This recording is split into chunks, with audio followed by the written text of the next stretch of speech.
السلام علیکم ناظرین، آج ہم بات کرنے جا رہے ہیں ایک ایسے ملک کی جسے دنیا صدیوں سے جنگوں کی سرزمین کہتی ہے۔ ایک ایسا خطہ جو صدیوں تک عالمی طاقتوں کے خوابوں کا قبرستان بنا رہا۔ یہ وہ سرزمین ہے جہاں پہاڑوں کی سربلندیوں میں آزادی کی خوشبو بسی ہوئی ہے اور جہاں کے لوگ اپنی غیرت، بہادری اور مزاحمت کے لیے مشہور ہیں۔ کیا آپ جانتے ہیں کہ افغانستان میں ایسا کیا ہے کہ یہاں آنے والے بڑے بڑے فاتحین ہمیشہ ناکام ہوئے؟ آخر یہ سرزمین اتنی سخت کیوں ہے کہ برصغیر سے لے کر یورپ اور امریکہ تک سب یہاں آ کر اپنے گھٹنے ٹیک دیتے ہیں؟ کیا وجہ ہے کہ افغانستان دنیا کا سب سے زیادہ زیر بحث ملک رہا؟ یہاں کے قبائل، زبانیں اور ثقافت اتنی منفرد کیوں ہیں؟ افغانستان کی معیشت آج کس حال میں ہے؟ اور کیا واقعی یہ ملک پاکستان کے لیے دوست ہے یا دشمن؟ یہ بھی حیران کن ہے کہ افغانستان کی تاریخ صرف جنگوں تک محدود نہیں۔ یہ وہی سرزمین ہے جہاں قدیم تہذیبوں نے جنم لیا، جہاں سے ریشم کا راستہ گزرتا تھا، جہاں بدھ مت کے سب سے بڑے مجسمے کھڑے تھے اور جہاں دنیا کے سب سے نایاب جواہرات اور معدنیات موجود ہیں۔ لیکن پھر سوال یہ پیدا ہوتا ہے کہ اتنے وسائل ہونے کے باوجود افغانستان ترقی کیوں نہ کر سکا؟ کیا یہ محض قسمت کا کھیل ہے یا عالمی طاقتوں کی سیاست؟ اور آنے والے وقت میں افغانستان کا مستقبل کیسا ہوگا؟ ناظرین، یہ سب جاننے کے لیے آپ کو یہ ویڈیو آخر تک دیکھنی ہوگی، کیونکہ ہم اس ڈاکیومنٹری میں آپ کو افغانستان کا ہر پہلو دکھائیں گے۔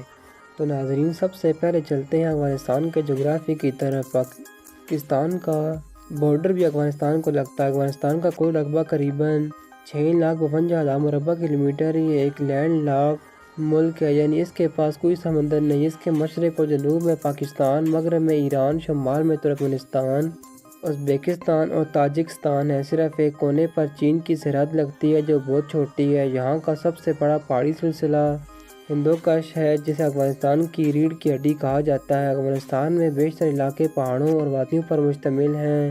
یہی وجہ ہے کہ یہاں کی سرزمین قدرتی طور پر مضبوط دفاع فراہم کرتی ہے۔ آب و ہوا: افغانستان کا موسم زیادہ تر خشک اور سرد ہوتا ہے۔ سردیوں میں پہاڑ برف سے ڈھک جاتے ہیں اور گرمیوں میں ریگستانی علاقے سخت گرم ہو جاتے ہیں۔ یہی سخت ماحول افغان لوگوں کو سخت جان بھی بناتا ہے۔ آبادی اور قومیں: افغانستان کی آبادی قریباً 4 کروڑ سے زائد ہے۔ یہاں کئی قومیں آباد ہیں، جن میں سب سے بڑی قوم پختون ہے۔ پختونوں کے بعد تاجک، ہزارہ، ازبک، ترکمن اور دیگر چھوٹی قومیں بھی یہاں رہتی ہیں۔ دلچسپ بات یہ ہے کہ ان سب قوموں کے درمیان زبان، لباس اور ثقافت میں فرق پایا جاتا ہے، لیکن ایک بات سب سے مشترک ہے، وہ ہے غیرت اور بہادری۔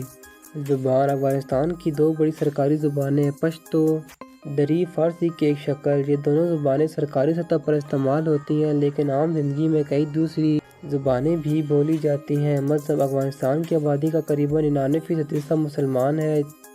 زیادہ تر سنی مسلمان ہیں، لیکن ایک بڑی تعداد شیعہ مسلمانوں کی بھی ہے۔ مذہب افغان معاشرے کی جڑ ہے۔ یہی وجہ ہے کہ افغان اپنی اسلامی روایات کو بڑی سختی سے اپنائے رکھتے ہیں۔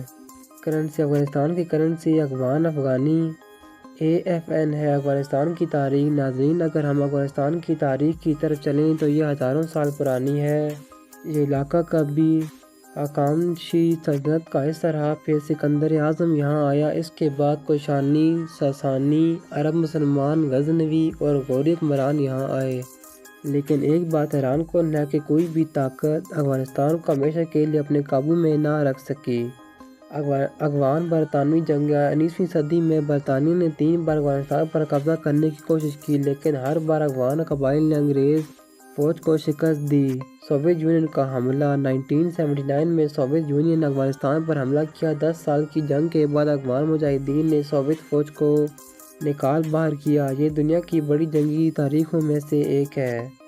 امریکہ اور طالبان کی جنگ: 2001 میں 9/11 کے بعد امریکہ نے افغانستان پر حملہ کیا اور طالبان نے حکومت کو ختم کیا۔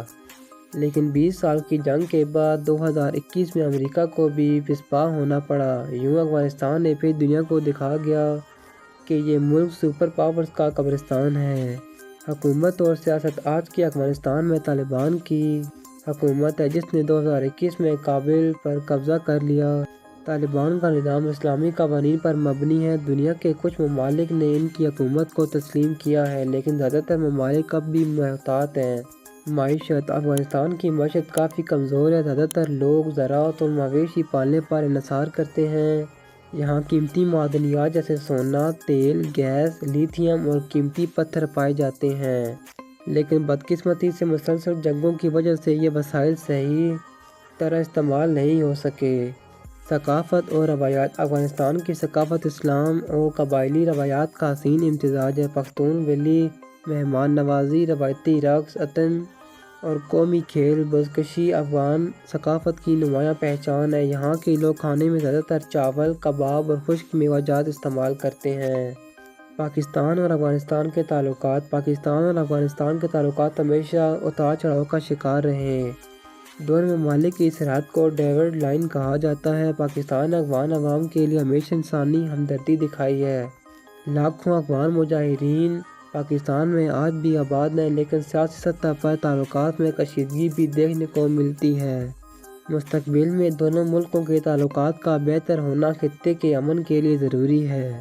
افغانستان کا مستقبل سوال یہ ہے کہ افغانستان کا مستقبل کیسا ہوگا۔ اگر یہاں امن قائم ہو گیا تو یہ ملک دنیا کا ایک بڑا تجارتی مرکز بن سکتا ہے، کیونکہ یہ وسط ایشیا، مشرق وسطیٰ اور جنوبی ایشیا کے بیچ واقع ہے۔ لیکن اگر لڑائیاں اور تنازعات جاری رہے تو افغانستان ایک بار پھر دنیا کی بڑی طاقتوں کی دلچسپی کا مرکز بن سکتا ہے۔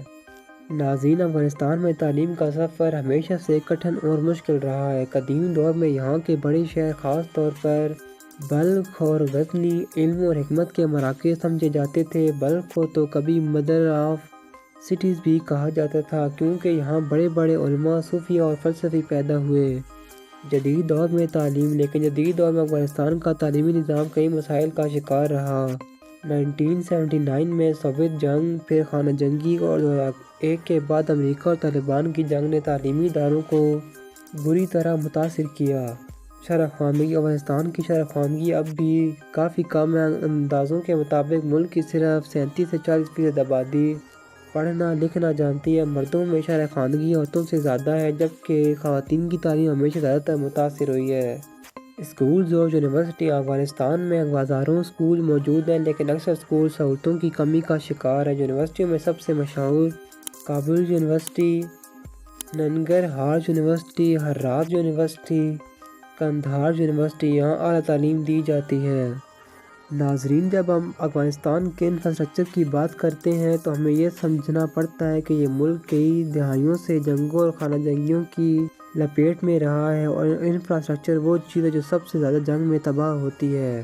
سڑکیں اور ٹرانسپورٹ افغانستان میں سڑکوں کا جال بہت محدود ہے۔ یہاں کا سب سے مشہور روڈ کابل قندھار ہائی وے ہے، جو ملک کے بڑے شہروں کو آپس میں جوڑتا ہے۔ ایک اور اہم روڈ کابل جلال آباد ہائی وے ہے، جو پاکستان کی طرف جاتا ہے۔ تاہم زیادہ تر دیہاتی علاقے آج بھی کچی سڑکوں یا پہاڑی راستوں پر انحصار کرتے ہیں۔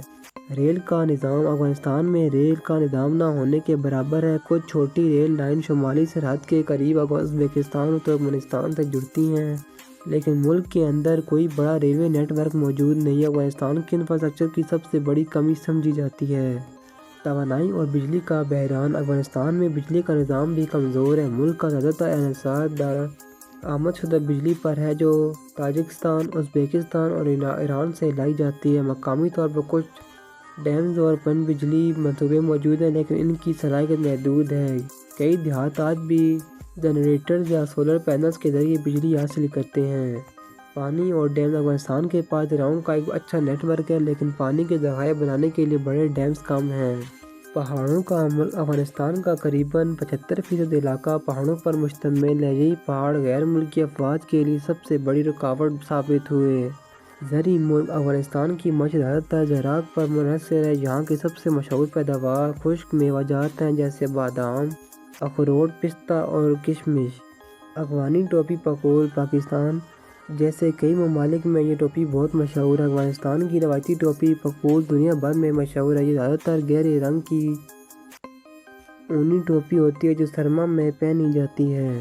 تو ناظرین، اب سوال یہ ہے کہ افغانستان کا مستقبل کیسا ہوگا؟ کیا یہ ملک امن، خوشحالی اور ترقی کی راہ پر گامزن ہوگا، یا پھر دنیا کی بڑی طاقتوں کے کھیل کا میدان بنتا رہے گا؟ یہ وقت بتائے گا۔ اگر آپ کو یہ ڈاکیومنٹری پسند آئی ہو تو ویڈیو کو لائک کیجیے، ہمارے چینل کو سبسکرائب کیجیے۔ اور بیل آئکن کو ضرور دبائیے تاکہ آپ کو ہمارے آنے والی نئی اور دلچسپ ویڈیو سب سے پہلے مل سکیں۔ تو ناظرین ملتے ہیں اگلی ویڈیو میں، تب تک کے لیے اللہ حافظ۔